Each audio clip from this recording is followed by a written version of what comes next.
Mayor, I'll call this meeting to order with the pledge of allegiance.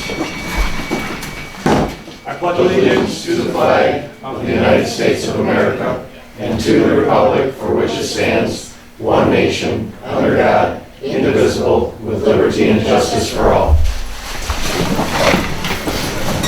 Donna, call the roll.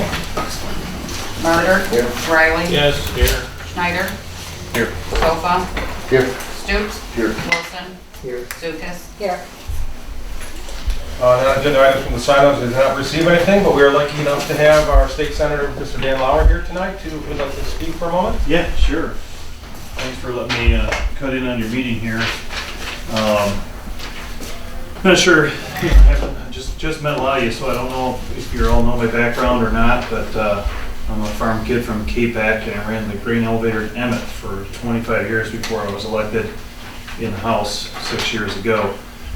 During that time, we purchased the Richmond elevator as well, and we're running that one as well. So run the one of the last true full-service grain elevators in the area. I feel very at home here. If you ever saw the Star of the West trucks back then, now of course they're or EMG back then, now they're Star of the West trucks going through all the time. But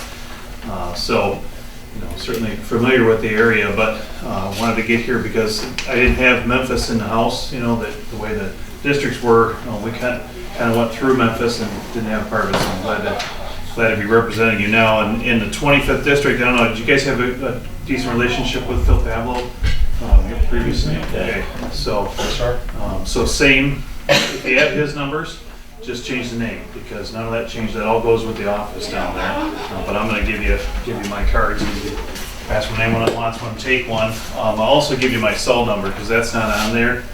And so when you got issues going on, like some of the ones you were discussing here before, you got questions with the state, I just assume you had to call me or the office and get it addressed as quickly as possible, rather than, and also when you hear something going on in the state that you think, what in the heck are they thinking, or why in the world would they do that, call me on those things too, because usually we're either making a big mistake because we don't know something, or you have got the rest of the information and you give the rest of the information and maybe it makes sense after. So I'm on the road. I come back every night, so 3 days a week we're in Lansing, Tuesday, Wednesday, Thursday.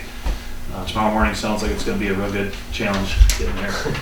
Was last week a bit too, but generally commuting between 5:30, 6 and 8 in the morning, something like that, and then same in the evening. So 4 hours on those 3 days on the road. So don't be afraid to call my cell phone, because if I can't answer, I won't. You can leave a message or whatever, but half the 4 hours a day I'm on the road, and it breaks up the drive, so I don't mind it one bit. I also want to make sure I introduce Michaela Kuzman. Some of you met her earlier. Michaela's working here in the district. She's located in Port Huron. The district goes from Port Hope to Anchor Bay, so it's pretty good sized territory. I'm in Yale, just west of Yale, so it's kind of a nice position for this because we're pretty much in the middle. Hour plus either direction, you can be the ends of the district. So I see you got the opt-out possibly marijuana ordinance. We get a lot of questions about that, and Michaela said you were asking about it beforehand. What we're being told is it could be a year before we have final regulations on all that. So I don't have clear answers as to when we'll know exactly what the parameters for regulating that are. But I'm sure you guys probably work with Michigan Municipal League or one of those groups. They're really going to be your key source on that. You can use my office as much as you want to. But right now, the new administration's kind of do a reorganization of several of the departments. Another one was announced today. DNR is being put under the Office of Great Lakes. DEQ is no longer, which don't get too excited. They're not getting rid of anybody. They're just renaming it. So it'll still be around, but it's Office of Great Lakes and Environment. So with all those things going on, I guess is what I'm saying. I don't think that I don't know how fast the regulatory process is gonna be completing itself to get you all the answers on that, but if you have questions, call me or my office, and we'll find out anything we can. So, any questions about what's going on in the state so far? I have a question about the licensing for marijuana. Sure. Is there any provisions to protect municipalities until the actual rules are written, as far as like somebody, let's say, purchasing a property with the intent of having a certain type of business, and then we opt out afterward? Would we still be, I mean, obviously anybody can pay the money to file Sure. a lawsuit against Yep. you. Yeah. But that's one question that I'm sure you probably can't answer it with Yeah, an easy no, answer. I think I mean, as long as you're within the parameters of your opt-out option time, you're within your rights to make that decision.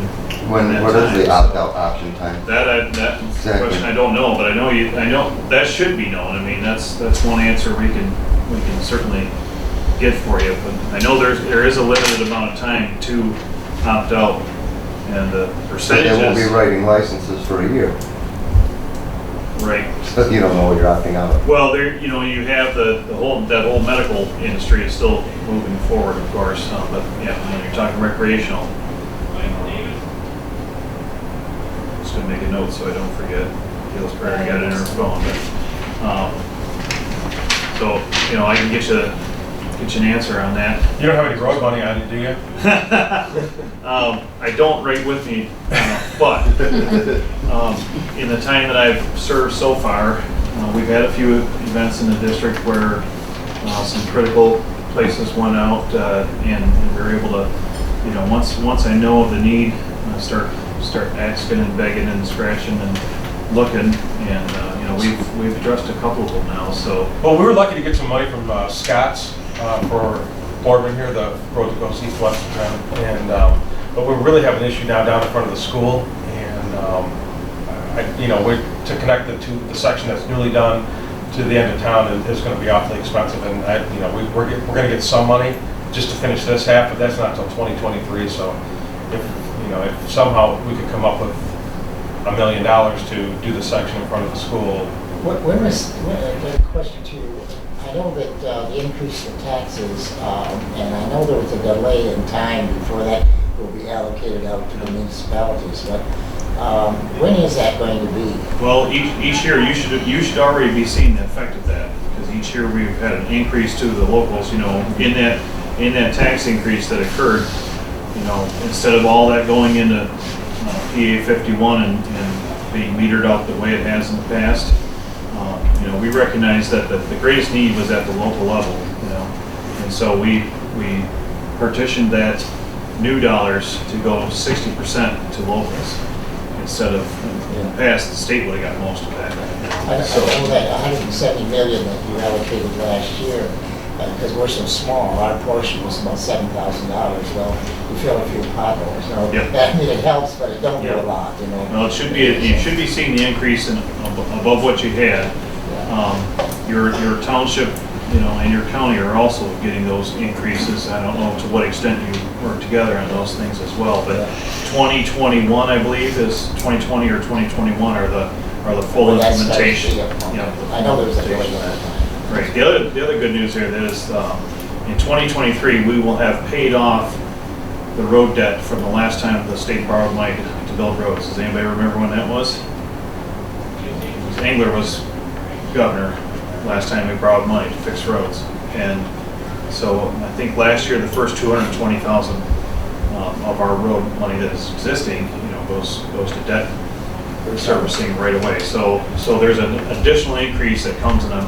It's just about the year after we get full implementation. You'll see that. In addition to those we've as a legislature now we've put additional general fund dollars into road repair each year. Last year, twice during the year we put more out there. So, and those are some of the areas that if you've got, like I said, one of those critical need areas, it's just good to know. You know what I mean? It's good for me to know because I can you kind of keep your eyes and ears open, and if you find something, you try to latch on to it. So, normally the critical areas are bridges that are out things that are disconnecting a community and things like that. We had that situation over in the St. Clair area, on St. Clair Highway, where that bridge was out. And a business on each side of it, and they were gonna either quit completely or just move to a different location. And so we were lucky enough to get that one done. And, you know, interesting story with that project. We learned a great deal from that because that project was estimated, I'm trying to remember all the numbers now, but it was estimated in I think it was a $3+ million project. And that's, so the county engineers re-engineered that project to span that, I think that's Pine River there they're going over. Instead of putting a pedestal in the middle for support as they had in the past, because they spanned it, they avoided having to do a bunch of studies and qualifications with the DEQ, our own state department. Saved them like $1 million, somewhere between $750,000 and $1 million, because they didn't get in the water. They avoided the bureaucracy. They avoided the bureaucracy. They avoided Deal with the river. our own bureaucracy. So there's like I said, that's a real lesson there. That, you know, we have it's one of the things I've got in my notes for how I serve on the transportation committee now too, and how do we identify these things and avoid it? Why are we charging ourselves? You know, a third of the cost of that bridge was saved because we didn't have to give it to our own bureaucracy. We've got to find more innovative ways to do these things, because the typical bridge right now, I think they're saying that $1.5 million, $1.25 million for the average bridge, and a lot of them are more than that. We build something with a 25-year life cycle. If you started counting cars that goes over some of these structures, and you charge them $1 a piece, you might not pay for the bridge in the 25 years. So that bridge in particular is save us a lot, and its lifespan is expected to be 40, 50, or 60 years because of the way it's built, because it's all above ground, all the metal's above ground, easier to maintain, easier to inspect, all kinds of things. So we may start seeing, the old style, like you see, kind of like the Blue Water Bridge, where all the structure is above ground, where in the past, you've seen most of our bridges have gone to structures below and the concrete slab over top. So, other questions? Okay, cell number for those of you that want to put it in your phone or write it down. Yes, sir. Do you want that number going out to the general public? I don't care. You okay? That's fine. That's fine. Like I said, Okay, I always rather have people call me and get it addressed rather than let something fester and wonder, because either way there's a benefit to it. Why don't you just write it down? This does go out on YouTube. So I hate to have the bots calling I me. give out my cell phone You sure? number everywhere All right. I go. I have for the last 6 years. I made that mistake 4 years It's ago. still the same one I had when I ran the grain elevator, so, half the people in the county already have it anyway. So it's 810-343-4203. Thanks, that's good to meet you. Yeah, thank you for letting me go early on your program. It helps a great deal. I'll be calling you. All right. Please do. That's, if we can get questions answered, it just saves a lot of time. And, I will tell you, if I can't help you, I'll tell you, I'm always straight, and that saves a lot of time too. So, thank you again. And Michaela has cards. Her cards just came in today, so I'm going to walk out there and get her cards so that she can leave those with you as well. And you'll have a number of a person right here in the district you can get hold of. Fantastic. Very good. Will I be able to find my way back through there again? You gotta walk around with it, we'll lock you out. All right, I'll go that way. Thank you. Yeah, we'll get your cards. Thank you. Yeah, thanks. Right through your camera. That's fine. City administration? Don? I have no. Well, we're at your point. I just want to point something out to people that every quarter, so the first of the year, the 1st of April, the 1st of July, and the 1st of October, you should expect to get a water bill. I know there was some confusion in the fall with the October water bills, or they were lost. It does not mean that you're not responsible for the water bill. Just so you know, if there is a problem, like you did not get your water bill when you should have got it, call the city office and they will definitely help you out in any way. And hopefully we're gonna find some way to not have this problem happen. So, Justin? to be clear, you're saying that even if you don't receive a bill, you still have a bill due? I believe it's actually, Absolutely. It's on the bill, It's on believe it the or bill, not, right. but if you don't get it, you don't see that, but. Right. You still owe, even if it didn't come in the mail. That's Yeah, right. you gotta remember the water is self-sustaining, it self-sustains itself, and if people don't pay, it can't, because you can't draw it from general fund or anything like that. It's self-sustaining, and as you know, when you conclude depreciation and that, we've been below the line. And sometimes even with that, or without that, we've still been below the line. So it's very important, so that, you know, for the- Just to clear, I just want it really clear. Yeah, okay. Justin? I apologize for the parking. We are hosting the St. Clair County Fire Academy this Yeah, I year. think that's So all we there's walk. 20 students throughout the county here learning Fire 1 and 2. So that'll be here for probably another month, and they're going to go to another fire department. Okay. Last year we responded to 434 calls, kind of a little bit of a record for us. We were a little bit lower than 400, so we broke that 400 mark this year. And so far we're at, I think, almost 50 already for this year. So Cold doesn't help, does it? we don't really. You would think weather would make a difference in how, and it doesn't. We don't. We may see a few more fires during the cold because of people using alternative heat sources, but there's really no rhyme or reason or difference as to when we go out and why we go out. Yeah. And I wanted to publicly thank you for the smoke alarm installations throughout out. Yeah, it's been a good program. We've probably installed, I would say, around 50 smoke detectors so far here this past year. So Are you still doing that? yeah, we still have smoke detectors available. Yep. It's still available if somebody Yeah, we have needs one? smoke detectors and the C-size batteries as well. Or, 9-volt batteries, sorry. So if anybody is in need of a smoke detector or batteries, let us know. That's it? Thank you. Okay, did we have any amendments to the agenda? If not, I'll take a motion. Make a motion to accept the agenda as presented. Riley, Yes. Schneider, Yes. Sofa. Yes. Stoops, Yes. Wilson, Yes.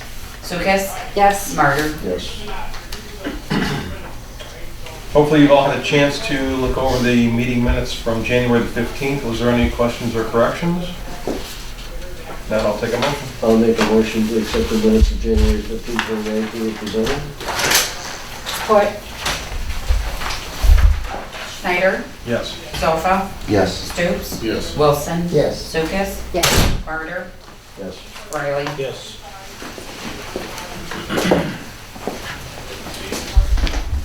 Okay, presentation and approval of January disbursements report of $198,653.25 and electronic wire transfers of $8,935.61. Can I get a motion? I'll make a motion to approve the disbursements and wire transfers for said amounts.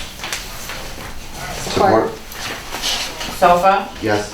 Stoops, Yes. Wilson, Yes. Sukas. Yes. Martyr, Yes. Riley, Yes. Schneider. Yes. Public hearing for CDBG funds. Can I get a motion to open the public hearing, please? I'll make that motion. Support. Stoops, Yes. Wilson, Yes. Sukas. Yes. Martyr, Yes. Riley, Yes. Schneider, Yes. Sofa. Yes.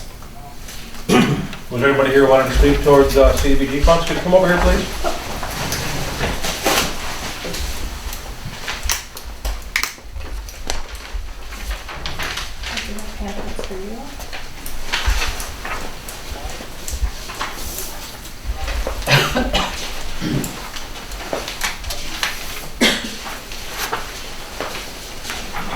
You were here last year, weren't you? I was not the one that came, but someone else came. Hey, I'm Eric. Stephanie. Nice to meet you, My name is Stephanie. I'm an intake coordinator at Care House. Care House is the Macomb County Child Advocacy Center with our main office located in Mount Clemens.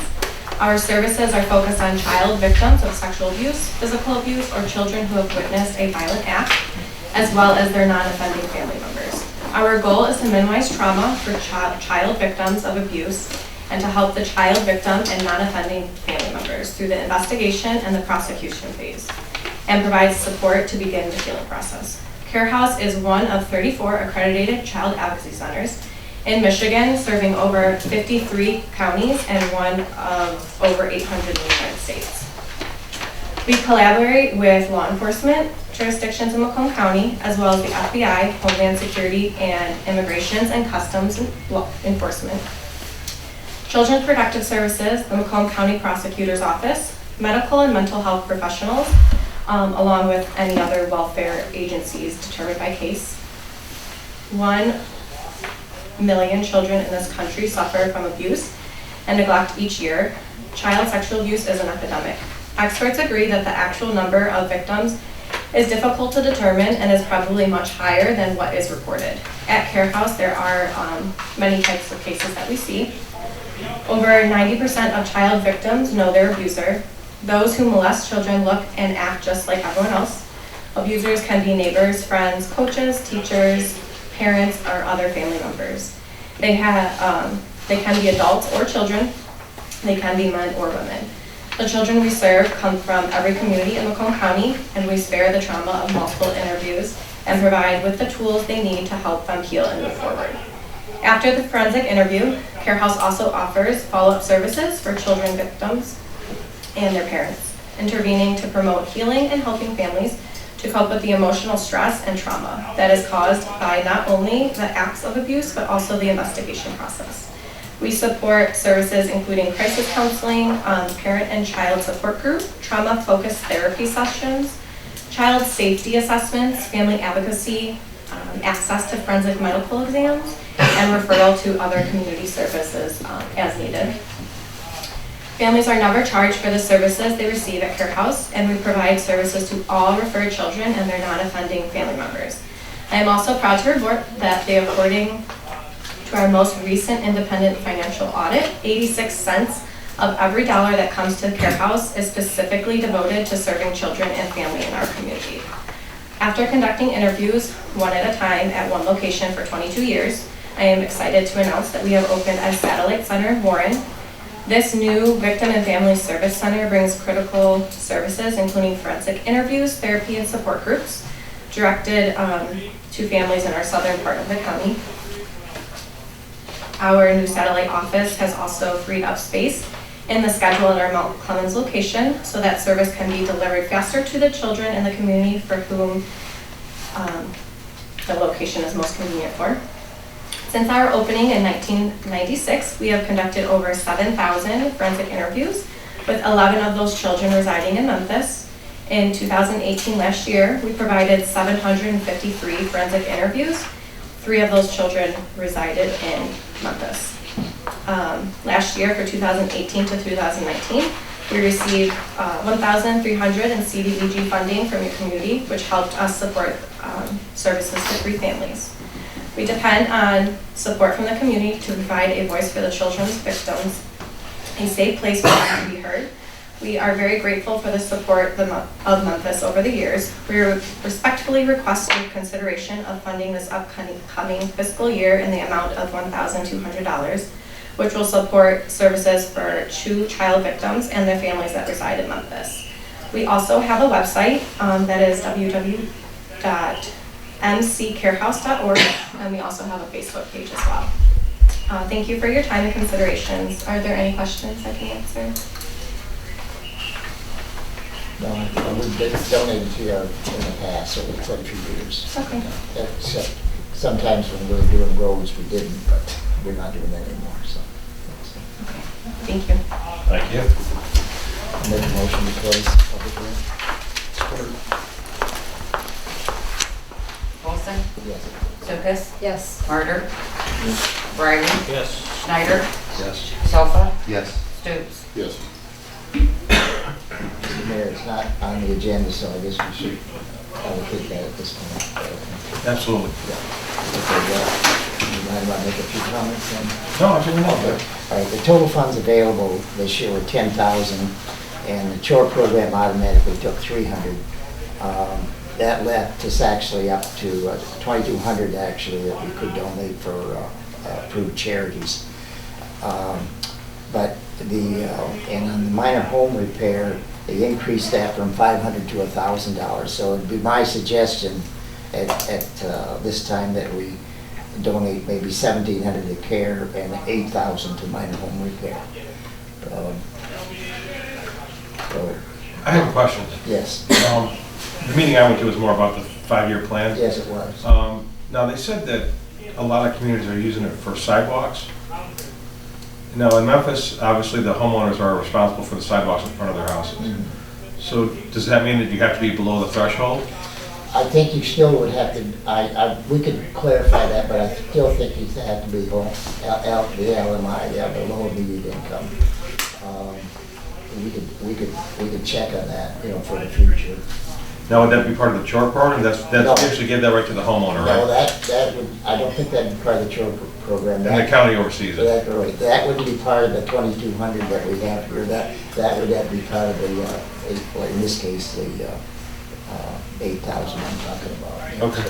So, I think we have, it seems to me we have done sidewalks in the past, but I'm not positive of that. We have done city parking lots in the past. Right. We've done that, and I don't know what that would. We definitely, no. But everything changed now, so the things we did in the past, we can't do anymore, so. I'm pretty sure the city doesn't qualify to use it for No, parking, no, so, unfortunately. yeah.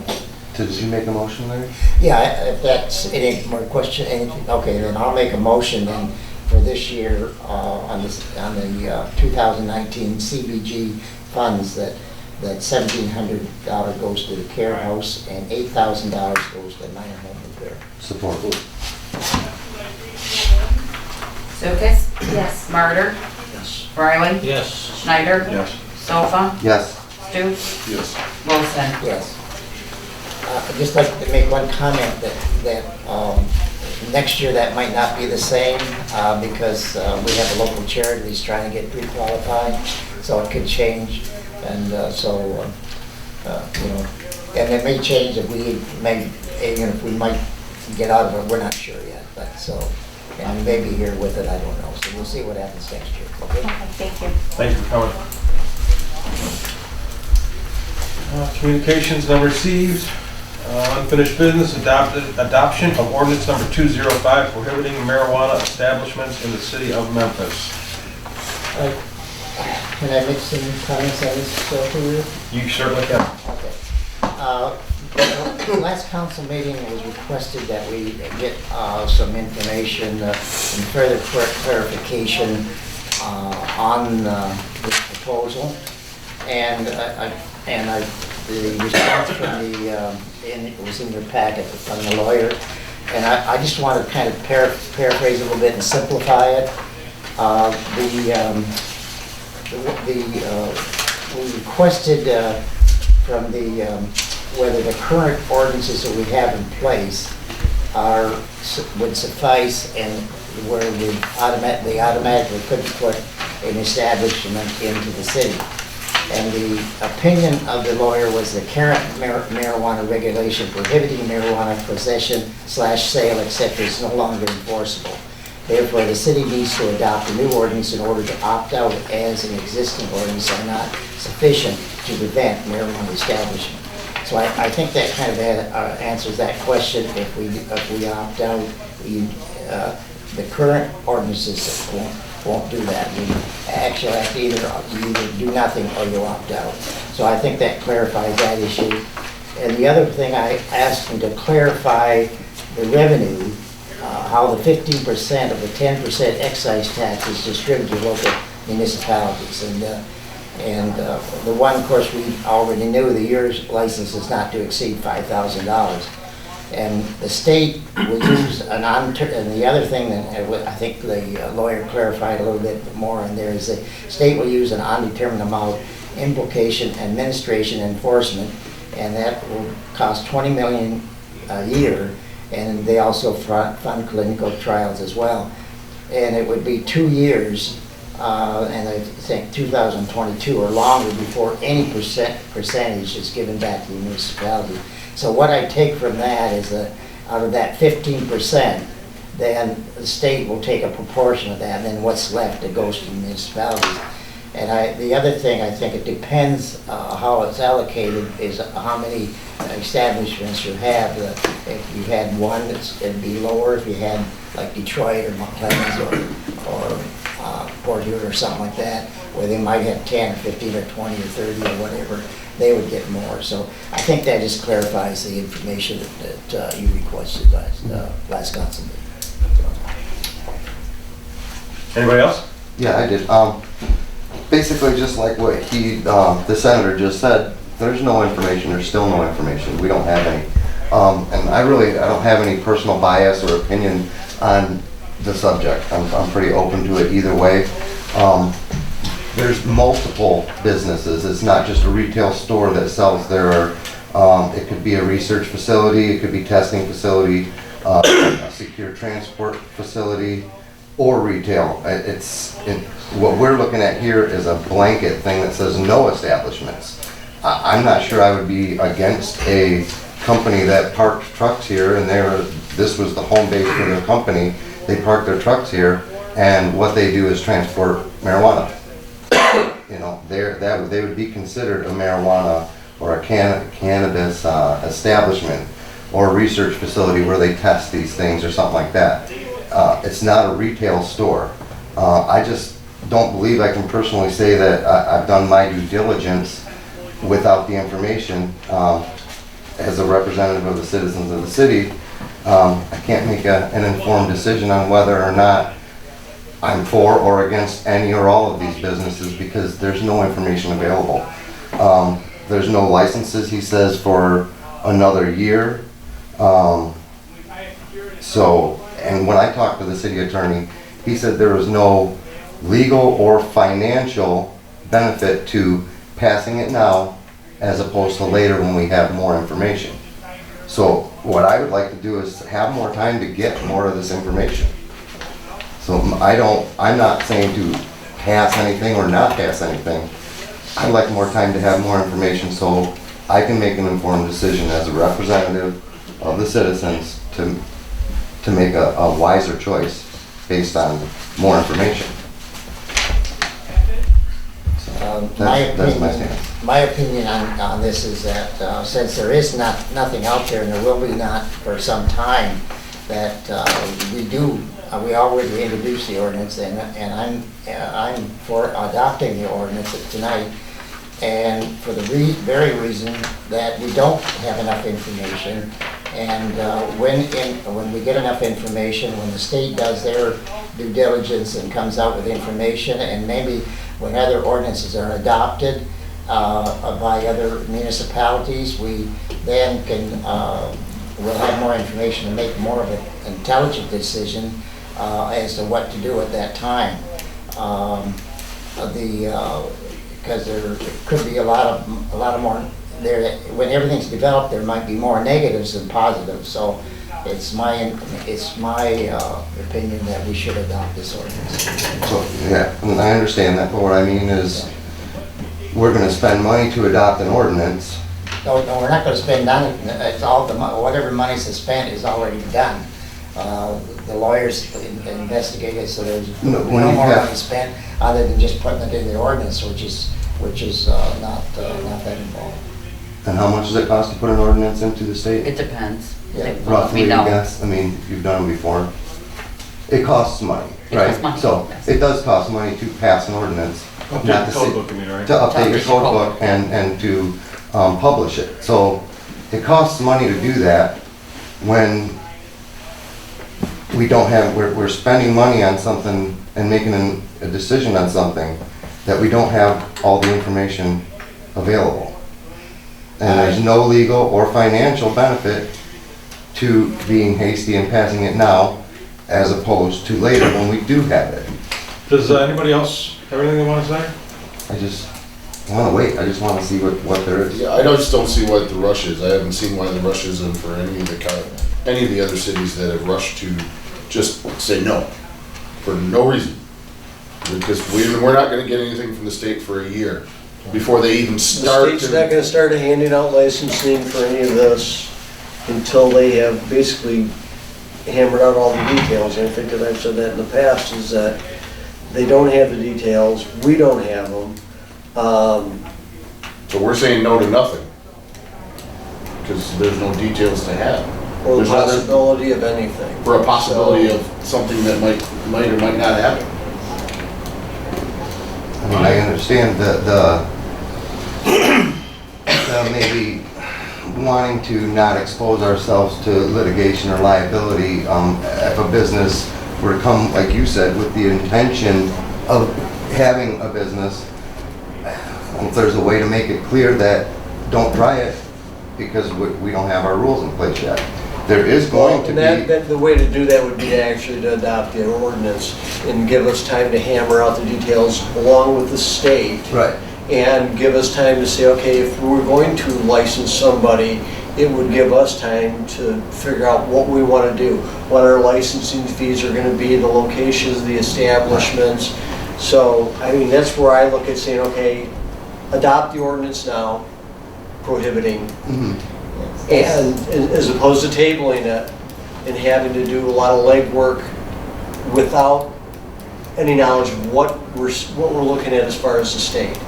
Either way, we're not going to be seeing it, but if we have the ordinance in place, it gives us more time to turn around and develop our own ordinance to allow it for the licensing, the fees, whatever we may want to put in place. And if the state comes up with something in 10 months, and in 10 months from now, we haven't fully developed something, and we have somebody that approaches us, we don't have an answer. No, we have the answer, no, we can't give you a license. There's no license available. Yeah, My I concern is I what you just think, just said, Dan said something that has me questioning this, and that was, as long as we opt out within the time frame. Well, we don't know what the time frame is. Well, What is the time frame? I just looked it up. The time frame is 1 year from passage. So that was the time frame. It was 12 months from the time that they passed it. So 12 months from November is your deadline to opt out, to pass an ordinance to opt out.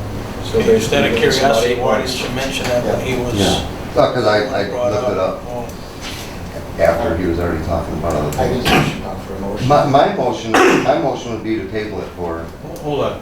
Robert, did you have something you wanted to say?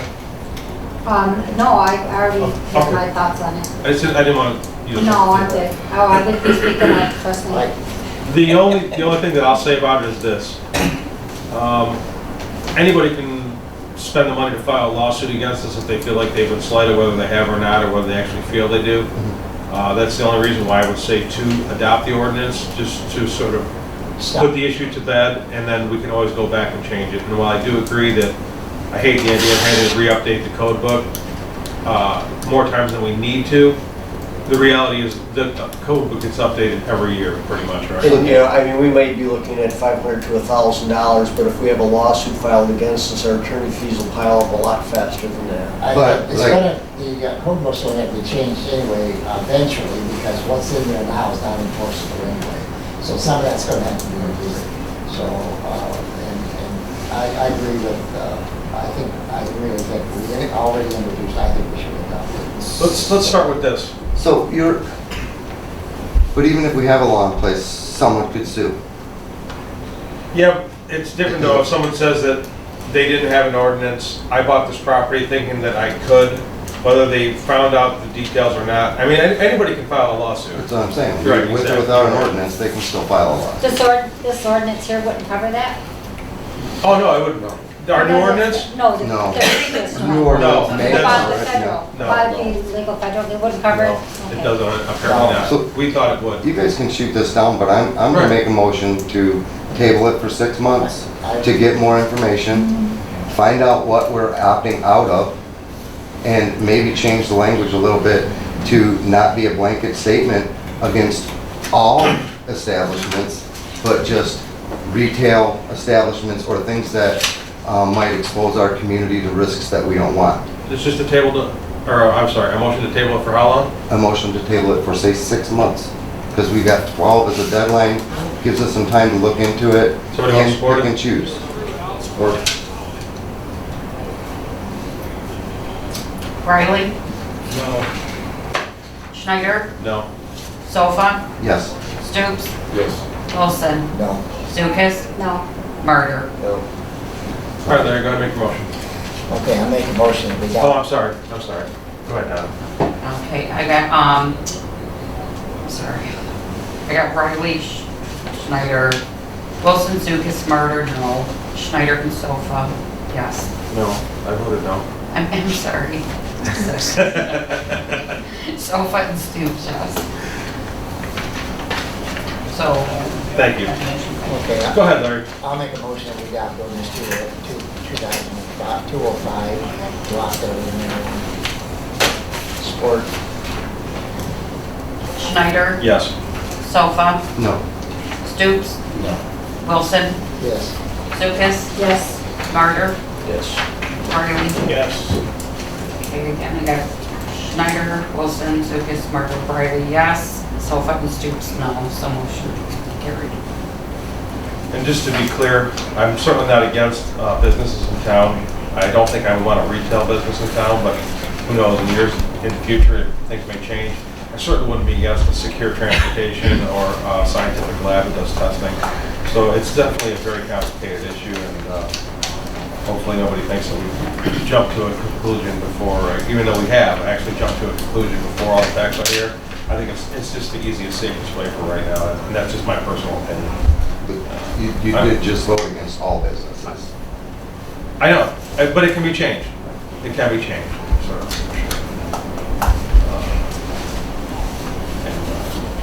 That was good. Everybody got to say what they wanted, right? Okay, good. Okay, so at our last meeting, we appointed Judy Lieber as our Parks and Rec Director, and she was going to have Kristen Weasley help her in that endeavor, and we decided that it would be better to make them co-Parks and Rec Directors, because that way when Kristen is having an event, if Judy's not there, there's no question about the liability for the city or the event or whatever's going on. So if you don't mind, I would ask for someone to make a motion to make Kristen Weasley our co-Parks and Rec Director. I just have one question. Okay. I was reading in the paper, it said one is the old director and one is the young director. Did anybody You read see the that? paper? I think what they meant is For the young that kid, Judy the is sort nuts? of, yeah, exactly. I think. That's what I thought, because I kind of thought they were the same age, maybe. Okay. I'll make that motion. I will support it. Sofa, Yes. Stoops, Yes. Wilson, Yes. Lucas, Yes. Murder, Yes. Riley, Yes. Schneider. Yes. Okay, local streets regarding bids for Church and Mechanic Street. So we had a quite interesting meeting with, I was really surprised with actually how many contractors showed up for that. Larry, why don't you give us a rundown? Okay, there was there was 8, I believe. 1, 2, 3, 4, 5, 6, yeah, there was 8 contractors showed up, and the quotes were, was from $317,525 to a high of $396,218, rounding out. And I dated out a spreadsheet there that kind of explains what it was, where is it here? Yeah, okay. The reconstruction, then, the lowest bid was $317,526. Engineering at this point was $37,000. The total project is going to run $354,726. And on the revenue side, the special millage that we have had at the fiscal year there was $141,750. Then the estimated that came in August, at that time, we estimated that, I think it was around $47,500. I talked it down on that. I think it was $47,500. Now, estimated for the summer of 2019, which is this year, there would be another $49,000 coming. So that would be $238,250. In the local street fund, at our audit, we had $204,170. So that was, when you add that all together, it comes up to about $442,420. So the estimated surplus then would be well, we'll round it off at 88. Now, the letter, or the memo I put on there, I had 98, that actually should be 88. And above the estimate, that should be scratched out. So, what I'm a little concerned is that I don't believe this job will be done before summer taxes come in, I mean, the summer comes in August, so we may have to, and we've done this in the past in other roads, we've taken money when we were doing the multi-year contracts with the CDG funding over a 3-year period. We would take money out of another fund like the water and sewer, and then to pay this and then pay it back as the money come in. Well, we may have to do that this year, I'm not sure. But I'm just bringing that to your attention that we may have to. I get a little nervous when we're spending this kind of money and we're lowering that down to that figure, but I think, because the quote come in much higher, I think I figured it out, the engineering and everything, around $200 a foot. And when you figure the reconstruction actually is about $191 a foot. And when we did Maple Street, it was around $100 a foot. And so you can see where this has went over the years as asphalt is increasing price. And I think Phil, BMJ alludes to the fact that the 20% increase over his estimate was due to the asphalt, the increase in asphalt. So we quoted this job, and I know we talked about quoting it piecemeal a little bit, but we quoted it as a whole because we thought we'd get a better price, which I think we did. And so the funds are there, and so anyway, we're recommending that we go ahead with the whole project. And at the lowest bid, and Phil did verify it, did some checking on it, and his recommendation is that we give the contract to the lowest bidder there. So Eastern National Company in the amount of $217,525.79. So I don't know. Any questions or anything on it this point? I thought asphalt prices kind of went, because it's sort of a petroleum product, I thought, and oil prices are low right now, you'd think that would have gone down some, but. Yeah. But, you know, instead it went everything up. else has gone up over the years too. Labor goes up, Yeah. benefits go up. Well, I think a lot of it too might have to do with the fact that the state is spending so much money on road construction that it sort of drives up, Supply and demand issue. it drives Yeah, up the so price. we put this bid out early because for that very reason. You know, if you put it out, and we tried to put it out real early, and if you put it out maybe a couple months from now, you know, as the contractors get busy, and you could say there's quite a spread between the high and the low there, though a lot of them are way up in the, you know, 350, 360, 380, 396. There's still a lot way up in the high side there, but so this will do Church Street and Mechanic Street. No, I had someone sent me a message today, someone from town, and said, how come we're spending all this? I'm all for doing this, I am. But I just, maybe to answer that person's question, how come we're doing that and not Bell River? Well, I think because we couldn't, it wouldn't cover Bell River, I live right? in Bell River, and the section right in front of my house. Yeah, you got the worst spot. But, and you know, and I've had a half-hour response to, somebody called me, it was a half hour on the phone with them on Bell River. And of course, they said that, accused me of, said, because I was on the council, that's why we're not doing Bell River. Well, that's not true.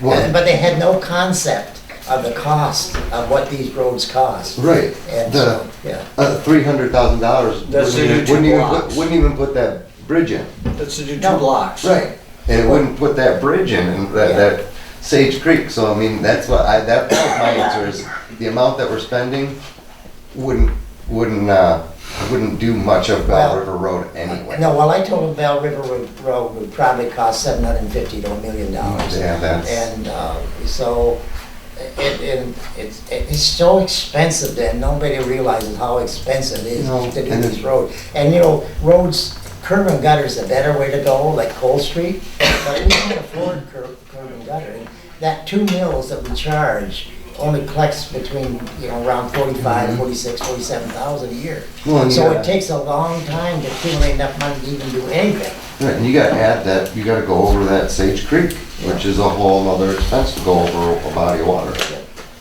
So, Larry, I don't know, you might have a $10,000 mistake. no, I corrected it on this one. Oh, on yours? Yeah, I know there was like an error there. Yeah, Oh, I okay. know there was an error. That's why I did this other one, so you have it corrected. Oh, all right. That's why the dates are different, I think? Yeah, All right. yeah, that's right. Any other questions? Or comments? Oh, All right, Larry. That's it? I think it's Okay. time to spend some money. yeah, I cough at this figure, but anyway. I'll make a motion that we approve Eastern Asphalt Company to do mechanic and Church Street in the amount of $317,525.79. Support. Stoops? Yes. Wilson? Yes. Zupas? Yes. Martyr? Yes. Riley? Yes. Schneider? Yes. Sofa? Yes. Okay. Turnout gear for the fire department. Yeah, the fire committee met here last week and kind of went over how we've been replacing our turnout gear, which is the coats and pants that the firefighters wear. We were replacing that at one set a year. Unfortunately, back in 2008 when we received a federal grant, that's when all of our gear was purchased. And replacing it one set a year just isn't keeping up with the date of the equipment. With about 75% of our stuff, like I said in the letter there, is at its 10-year mark now that we're at 10 years since we purchased that stuff. So, fire department would like to purchase 5 sets of new turnout gear and then have a rotation of 2 sets a year versus 1 to hopefully keep up with our requirements that we're held to. I meant to call you ahead of time, but I guess I'll have to ask you in public here, but you got a quote that's a couple $100 lower. Is there a reason why you're going? Yeah, so that quote, there is a lower quote in there. And this isn't the lowest one, this is the medium one. And that quote, these three companies actually brought a set of turnout gear to the fire department. And the guys tried them on and we compared them. And the lowest quote there, the gear itself is actually bigger and heavier than what we purchased in 2008. So for us to purchase something that, you know, as time goes on, you think it'd be lighter and a little bit easier to wear and more comfortable, the stuff isn't. And I'm guessing that's probably why, you know, a lower price. So we would like to go with the middle price. Yeah, I'd like to call you every time I do it. Yeah, just because, like I said, we had all 3 of these companies bring a set out to us, and the guys tried them on, and I found it hard to believe that a gear that's made today is bigger than and heavier than what it was 10 years ago, but they were. Any other questions? Make a motion. Yes, I'd like to make a motion to approve the $11,600 to get the 5 sets of gear and to allow the 2 purchase 2 suits a year. Out of equipment replacement. Out of equipment replacement fund for the fire department. Support. Wilson? Zupas? Yes. Martyr? Yes. Riley? Yes. Schneider? Yes. Sofa? Yes. Stoops? Yes. Thank you.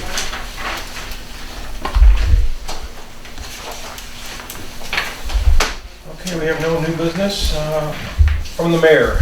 I got a lot of stuff here I want to talk about. Bear with me. First of all, I just want to mention that Cheryl Almstead from Coldwell Bankers has made a very generous donation to our Daddy Daughter Dance Fund. I'm not sure exactly how they're going to spend it, but I'm sure it's going to be make things a lot better, and it'll offset some of the costs for the tickets.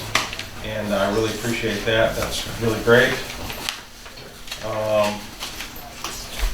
And so you know, the Daddy Daughter Dance itself is March the 9th at 6 p.m. They're asking you to please buy your tickets by March the 2nd, so you get up to the week before.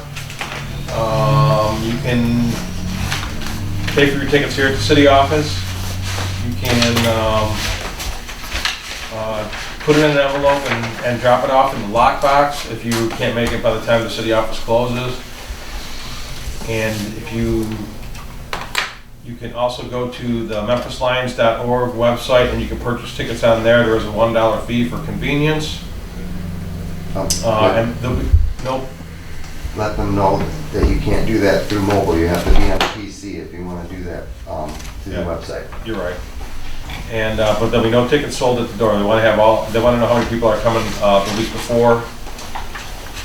Also, the Lions Club and Parks and Rec are going to be having, the third Thursday of each month, they're going to have a dance party for, I thought there was an age group. Third. Oh yeah, third through fifth graders, sponsored by the Lions Club, 6 till 8. The next one is the 21st of February and then the 21st of March. So hopefully they'll get some people out, or some kids out, and who knows, maybe mom and dad can go have dinner or something. And then over at the library, they're having on February 13th, lunch at the library, and you can stay and play cards or just hang out and visit. And they'll be having soup. And then on the 20th of March, Wednesday, March 20th, from 12 to 4:30, they'll be having Wild Birds Unlimited of Macomb, Springs for birding, and there will also be lunch there. It's free to all seniors. For more info, you can call Judy at 392-5065 or get a hold of her at the library. Oh, maybe that is the library. Okay, so the last thing that I want to talk about is I had a call Friday from a resident. Back in October when we had the snafu with the water bills being sent out, she, correct me if I'm wrong, Donna, she received a $15 late fee, I believe, right? And so she is asking for relief from this $15 charge for being late. She said that she did not receive the second bill on time. I was not really able to verify that. I went to the post office and talked to there's just no way for them to track exactly what happened. Nothing was written down, apparently. So I'm just gonna bring it right to you. If somebody wants to make a motion to give this person relief on the $15 late fee. I will say that in all the years that I've been involved here, there was only one time that we gave anybody any relief for anything as far as a water bill, and I didn't vote for it. And I felt bad at the time. There's been numerous times where people have asked for this, but like Larry mentioned earlier, our water department is self-funded and it needs to at least break even every year. So whatever someone doesn't pay, that means everybody else is paying. So if anybody wants to make a motion to give relief to the water bill, or you want to, go ahead. How many other people were late because of that? Do you know offhand? Well, we sent out a second one, but I mean, there's always people late because they're having hardships or But something. they're Not, I can't tell you exactly how many was But late. nobody there. said I didn't get my bill, that's why I'm late. except No, for a lot of people did. Yeah. But they paid, I mean, they told them, it says right on the back of their card that if it gets lost in the mail or something, it's not our fault. Right. So, It's one of those, you know that your water bill's due every Yeah. quarter and that's it. You know, do you forget to make your mortgage payment because you don't get a card in the mail? And one thing I will mention is the person moved into town, the person I'm speaking of right now, did move into town in March. So they've only been here for less than a year, but obviously they paid a bill 1st of July and 1st of October. but she did call me between that time and I talked to her. Okay. Before it was due? Mhm. Oh, I didn't know that. But she didn't get She it. didn't tell me that. That makes a difference. Anyways, like I said, I feel for anybody who has a problem with paying one of their bills and I don't know, if somebody wants to make a motion, I'll definitely hear it. No action? All right, thank you, that's all I have. Kurt? Nothing for me, thanks. Larry? Ken? Nothing, sir. Robbie? Nothing, thanks. Scott? Nothing. Tell us about your trip. It was fun. It was warm. It was warm. Yeah, it was great here too, man. Came back to the snowstorm. You guys Right after that. were a great group of people. I have nothing. Motion to adjourn. All right, thank you.